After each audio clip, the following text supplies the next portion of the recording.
तीसरी तिमाही नतीजों के लिहाज से कौन से महत्वपूर्ण फैक्टर्स रहे हैं, एनपीएस बढ़ने के पीछे क्या कारण रहा है, एसेट क्वालिटी में अब कितने सुधार की उम्मीद है, ग्रोथ आउटलुक, सारी चीज़ों पर हम विस्तार से बात करेंगे। हमारे साथ कंपनी के एमडी और सीईओ शलभ सक्सेना जी जुड़ चुके हैं। सक्सेना सर, गुड आफ्टरनून, बहुत स्वागत है आपका जी बिजनेस पर and thank you so much हमारे लिए समय निकालने के लिए। सर, सबसे पहले तो आपके एसेट अंडर मैनेजमेंट एयूएम्स को लेकर बहुत बहुत बधाई।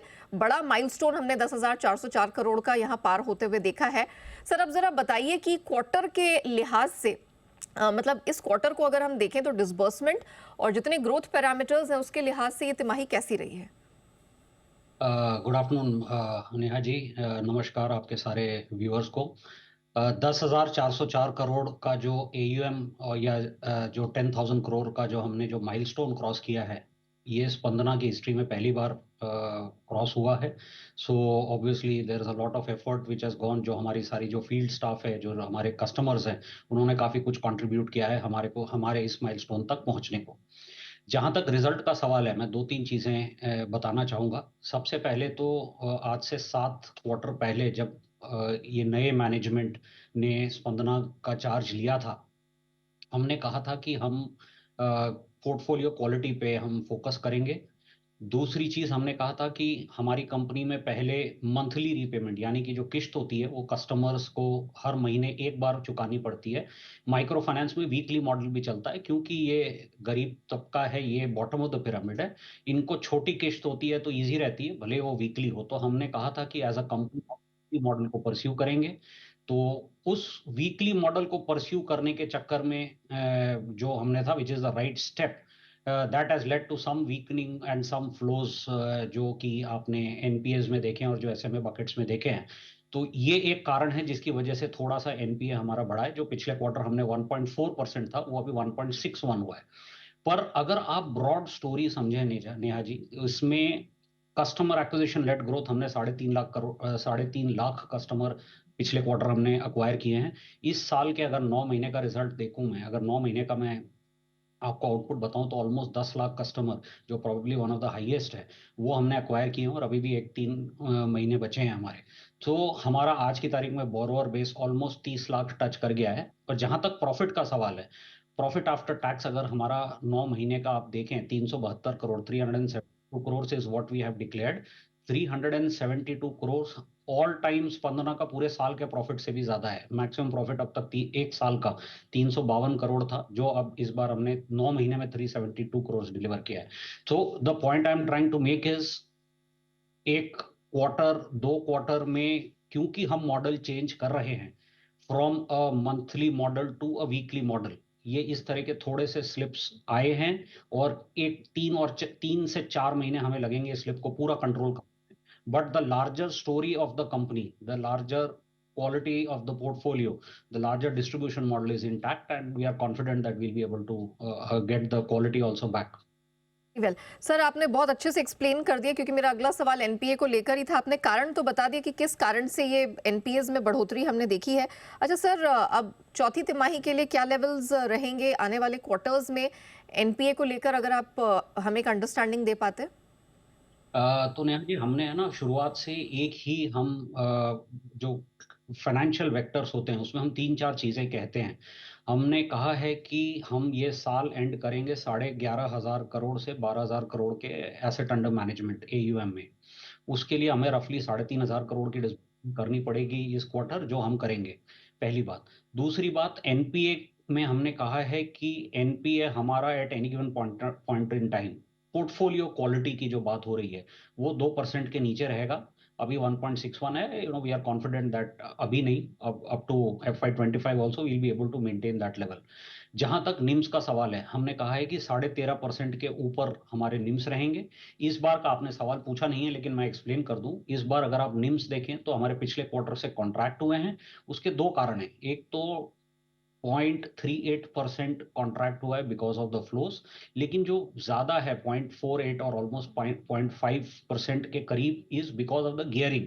जो लेवरेज रेशियो है हमारा, हम पहले 1.7 1.8 के गियरिंग पे काम करते थे।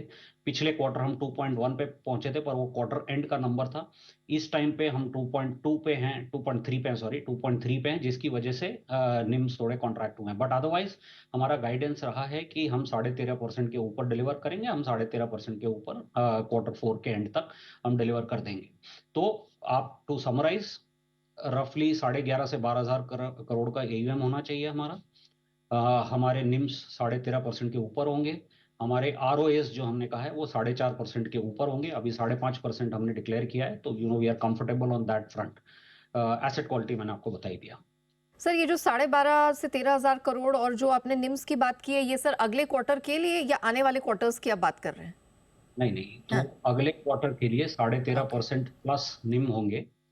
AUM जो मैंने बोला है वो क्वार्टर एंड, यानी कि जो ईयर एंड करेंगे हम 12.5 के बीच में होगा हमारा AUM। और जो NP है वो हमने गाइडेंस जनरली दिया 2% के नीचे रहेगा। अभी हम 1.6 पे हैं, हम इससे बेहतर ही करेंगे। सर अच्छा सर, एक सेंस आप दे सकें प्रोविजन स्लिपेजेस को लेकर? स्लिपेजेस मैंने बताया आपको हाँ, 56। हमारे दो चीजें हुए थे। एक तो हमने जो फ्लोज, क्योंकि हमने मंथली से वीकली कर रहे थे, तो फ्लोज बढ़े थे हमारे, जिसकी वजह से प्रोविजनिंग बढ़ा है। और हमने GNPA फ्लोज भी ज्यादा हुए, 1.4 से 1.61 में एक्सप्लेन कर रहा हूँ, पहली बात। दूसरी बात, हमने एक बहुत इंपॉर्टेंट ये पॉइंट है कि हमने एक DA, जो हम लोग सिक्योरिटाइजेशन का एक फॉर्म होता है जो डायरेक्ट असाइनमेंट कहते हैं, वो हमने पिछले क्वार्टर में जो किया था उससे इनकम थी 42 करोड़, जो इस क्वार्टर हमने अपने एज बाय डिजाइन हमने कम डायरेक्ट असाइनमेंट्स किए थे, जिसकी वजह से हमारा जो इनकम है वो 42 करोड़ से इस क्वार्टर में 20 करोड़ हमने बुक किया है। क्योंकि हम हमारी बुक बढ़ाना चाहते थे, हमारी खुद की बुक, क्योंकि DA में basically the book gets transfer to another entity और another institution, so that has led to the drop in the NIMS.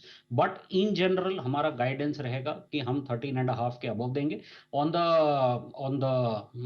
On the specific slippage and the provision that you spoken about, we are the number that I said, in the range of 1.6, 1.5, 1.6 के करीब हम लोग के बीच के अंदर हम लोग रहने चाहिए इस क्वार्टर के एंड तक। सक्सेना सर जरा ये बताइए, इस आने वाले क्वार्टर में या नए साल में कंपनी की कोई नए प्रोडक्ट लॉन्चेस के प्लान है? If I am not wrong, कुछ क्वार्टर्स पहले आपने नैनो एंटरप्राइज लोन्स को लॉन्च किया था, तो क्या इरादा है सर आगे? सो हमने प्राइमरीली स्पंदना स्फूर्ति एक माइक्रो फाइनेंस कंपनी थी। लास्ट 1 साल 1.5 साल में हमने एक डिमांड देखी हमारे कस्टमर्स यानी जिन मार्केट्स और जिन ज्योग्राफीज में हम ऑपरेट करते हैं, वहां पर हमने एक डिमांड देखी थी। वो थी एक लोन अगेंस्ट प्रॉपर्टी की, यानी कि जो कस्टमर्स होते हैं उनके घर होते हैं, और ये थोड़ा सा लोअर साइज होगा। रेगुलर मार्केट के जो टिकट साइजेस होंगे वो नहीं होंगे, ये बिल्कुल बॉटम ऑफ द पिरामिड से थोड़ा सा ऊपर वो कस्टमर्स होते हैं। और वो सेगमेंट है जिन ज्योग्राफीज में हम ऑपरेट करते हैं, जहां पे जिनके घर होते हैं, उन्हें अपने वर्किंग कैपिटल के लिए उनको लोन्स चाहिए होते हैं। तो ये एक प्रोडक्ट था। और दूसरा प्रोडक्ट था जो ये आम ग्रोसरी स्टोर्स होती हैं, टेलरिंग शॉप्स होती हैं, गराजेस होते हैं, ये जो छोटे एस्टेब्लिशमेंट्स होते हैं, रिटेलर्स होते हैं, इनको भी एक वर्किंग कैपिटल की रिक्वायरमेंट होती है। तो इस डिमांड को के चलते हमने ये दो नए प्रोडक्ट्स आज से कुछ 3 क्वार्टर पहले लॉन्च किए थे।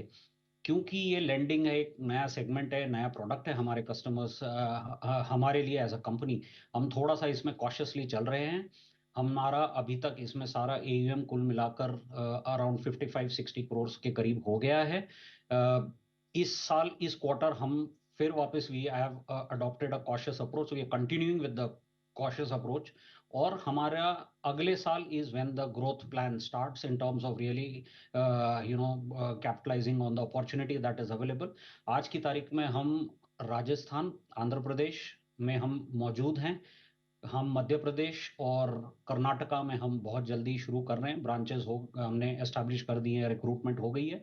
अगला साल हमारा, अगले साल के एंड तक FY25 तक हमारा ये ऑब्जेक्टिव है कि इस बिजनेस से रफली, इस बिजनेस जो हमारी सब्सिडरी में क्रिस फाइनेंशियल्स एक हमारी सब्सिडरी है स्पंदना की, उसकी बुक रफली 1500 से 1700 करोड़ हो।